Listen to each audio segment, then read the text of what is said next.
Muy buenos días, mis queridos estudiantes. Les habla el doctor Julio Manuel Martínez Echevarría. Hoy es miércoles, julio 2, 2025. Vamos a discutir tres casos en embriología y genética. Esta semana, como el 4 de julio es el viernes, nuestra sesión en vivo va a ser mañana jueves, 3 de julio a las 8 de la mañana, hora centro, 9 de la mañana en Puerto Rico, en cualquier pueblito en Puerto Rico. Vamos a empezar ahora nuestra sesión con el primer caso del día. Nos traen una niña de 4 años que se presenta en una exploración física preescolar, un examen preescolar, un examen de escuela. La niña presenta un perímetro cefálico pequeño con un labio superior delgado y puente nasal bajo y presenta indicios de retraso mental leve. Sus padres afirman que suele ser bien emocional. Eh, Vamos a pensar los posibles diagnósticos diferenciales. Cuáles serían las causas maternas de defectos congénitos más probables que expliquen estos hallazgos clínico-patológicos en esta niña? Eh, entre las alternativas que nos vendrían a la mente sería abuso de alcohol, síndrome de alcoholismo fetal, tabaquismo, sífilis congénita, nutrición inadecuada o una diabetes mellitus mal controlada. Y en este caso, todo tiene que indicar que esto es abuso de alcohol, síndrome de alcoholismo fetal. Y este síndrome se refiere a un conjunto de anomalías inducidas por el consumo materno de bebidas alcohólicas durante el embarazo. O sea, a la mamá le encantaba darse el palo mientras estaba preñada, mientras estaba embarazada. ¿Ok? Eh, Incluye retraso, ¿qué vamos a ver? Vamos a ver retraso del crecimiento, disfunción del sistema nervioso central y una dismorfología facial bien característica. Por ejemplo, un perímetro cefálico pequeño, labio superior delgado. Y una quinta parte de los niños con síndrome de alcoholismo fetal tienen un coeficiente intelectual inferior a 70. eh, y el 40% tienen un coeficiente intelectual entre 70 y 85. E incluso con un coeficiente intelectual normal, los niños tienden a tener memoria limitada, anyway, ser impulsivos y emocionalmente inestables. Así que, eh, aparte de la característica física del perímetro cefálico pequeño, labio superior delgado, acordémonos que una quinta parte, 1/5 of these kids, de estos niños, tienen un coeficiente intelectual inferior a 70. El 40% va a tener un coeficiente intelectual entre 70 y 85 y hay casos, muchos casos con un coeficiente intelectual normal, pero lamentablemente los niños tienden a tener problemas de memoria limitada, impulsividad e inestabilidad emocional. En el caso de las madres fumadoras que fuman como chimenea mientras están embarazadas, eh, o con una nutrición inadecuada, también se puede presentar deficiencias en el crecimiento físico y el desarrollo intelectual, pero, sin embargo, no existe la asociación con el patrón de desmorfología facial eh, e inestabilidad emocional como se observa en este caso. La sífilis congénita puede causar retraso mental, pero va a presentar manifestaciones variables que no se ilustran en este caso. Eso lo vamos a discutir en otra pregunta más adelante.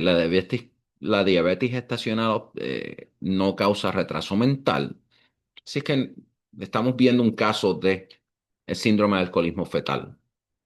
El segundo caso, presentamos un niño de 12 meses, un añito, llevado a urgencias para una exploración del brazo derecho tras una caída en casa.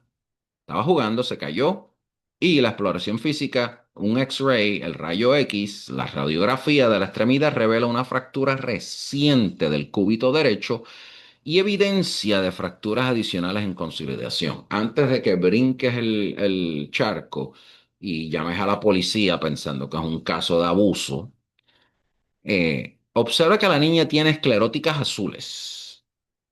Y es muy probable que este paciente sea portador de una mutación en un gen que codifica para qué.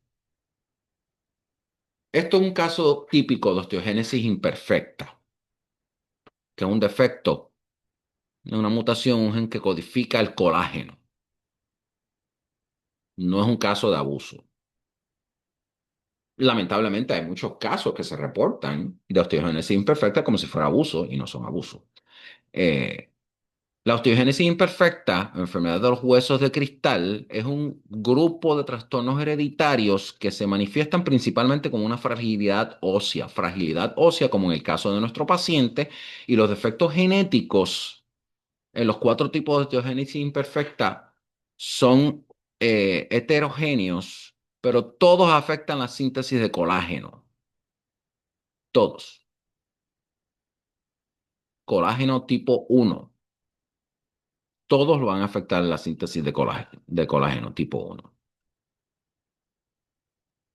La osteogénesis imperfecta tipo 1, la 1, se caracteriza por una apariencia normal al nacer, pero se producen fracturas de muchos huesos durante la infancia, y cuando el niño aprende a caminar, va a tener más tendencia a caerse y a estar dándose cantazos a diestra y siniestra. Y estos pacientes han sido descritos como tan frágiles como muñequitas de cristal o muñequitos de cristal de porcelana. Los niños con osteogénesis imperfecta tipo 1 suelen tener escleróticas azules como resultado de la deficiencia de fibras de colágeno, que les confieren esa translucidez. Y esto es lo que te va a indicar a ti que esto no es un caso de abuso. Una alta incidencia de pérdida auditiva se produce porque las fracturas y la fusión de los huesos del oído medio restringen su movilidad. Eh, En los casos de mutaciones, el gen de fibrilina en pacientes con síndrome, eso se da en pacientes con síndromes de Marfan syndrome, mutaciones en el gen de queratina, en pacientes con hiperkeratosis epidermolítica. Pero en este caso que estamos hablando aquí es un diagnóstico típico de osteogénesis imperfecta. El tercer caso, a ver si podemos hacer un cuarto caso de bono. Vamos a ver cuánto tiempo tenemos. Una mujer de 28 años da a luz a un bebé muerto. Y el bebé tiene un defecto grave del tubo neural. Se nota que la parte superior del cráneo no la tiene, y el cerebro no está. Y esto se debe a un defecto congénito, a un error de morfogénesis que ocurrió cuando, mm, durante qué etapa del desarrollo embriológico, después de la fecundación, ocurrió este fenómeno que este feto nace así. Y estamos hablando de un caso típico de anencefalía o acrania, defecto del tubo neural, ausencia congénita de la bóveda craneal, con hemisferios cerebrales ausentes o reducidos a pequeñas masas. Y es una anomalía disráfica del cierre del tubo neural, y esto resulta en una lesión en el feto entre el día 23 a 26, 27 de gestación. Recordemos que durante el desarrollo fetal la placa neural se transforma en el tubo neural mediante la fusión de las superficies posteriores. La falta del cierre del tubo neural resulta en la falta del cierre de las estructuras óseas suprayacentes del cráneo y la ausencia de la bóveda craneal. La piel, el tejido subcutáneo de esta región van a verse afectadas.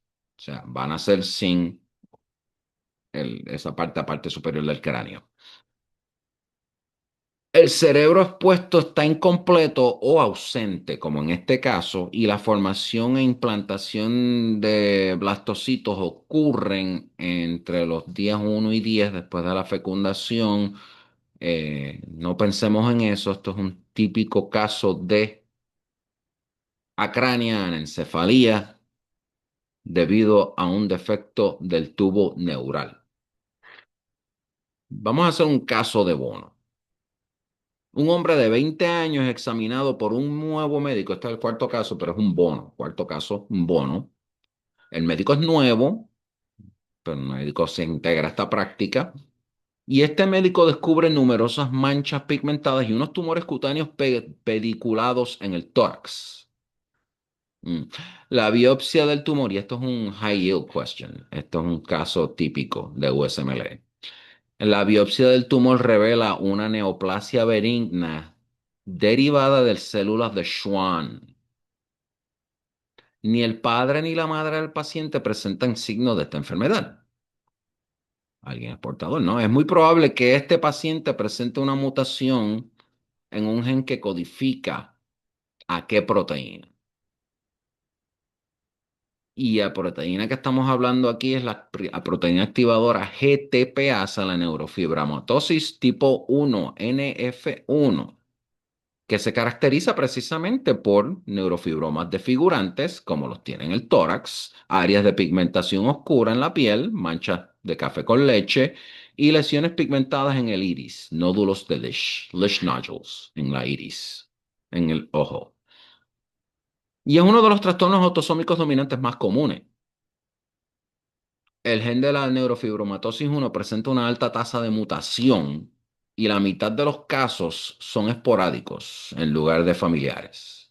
Y el producto proteico, denominado neurofibroma, se expresa en muchos tejidos y pertenece a una familia de proteínas activadoras de GTPase o GAP, que inactivan la proteína RAS. Por lo tanto, en la neurofibromatosis tipo 1, eso es un gen supresor tumoral clásico. El NF1 es un gen supresor tumoral clásico. Y la pérdida de la actividad del GAP en células que adquieren una segunda mutación permite la activación incontrolada del RAS, del RASP21, un efecto que predispone a la formación de los neurofibromas benignos, como el muchacho en el caso que tiene el tórax lleno de ellos. Y si pensamos en los factores del crecimiento epidérmico o factores de transcripción NF-κB, eso es una distracción, o la proteína quinasa, ninguno de estos está asociado a la patogénesis de la neurofibromatosis. De hecho, si ves en alguna pregunta de neurofibromatosis que te presentan por el factor de transcripción EFKB, es un it's a distractor. Es una alternativa completamente para distraerte. Bueno, con esto terminamos nuestra sesión de hoy grabada, martes, julio 2. Mañana, miércoles, julio 3, 8 de la mañana, 9 centro, nos reuniremos para 5 preguntas de multiple choice questions de escoge en el mismo tema, embriología y genética. Si les gustó el video, denle like, suscríbanse y nos vemos mañana. El 4 de julio es el viernes, por eso que vamos a correr la sesión mañana jueves. El 4 de julio voy a estar de piscina con mis nietos y mi hija y mi esposa. Y si yo no hago eso, no van a volver a verme en estos videos porque quiere decir que me convertí en un cadáver. Mi esposa me mata. Así es que nos vemos mañana. Chao.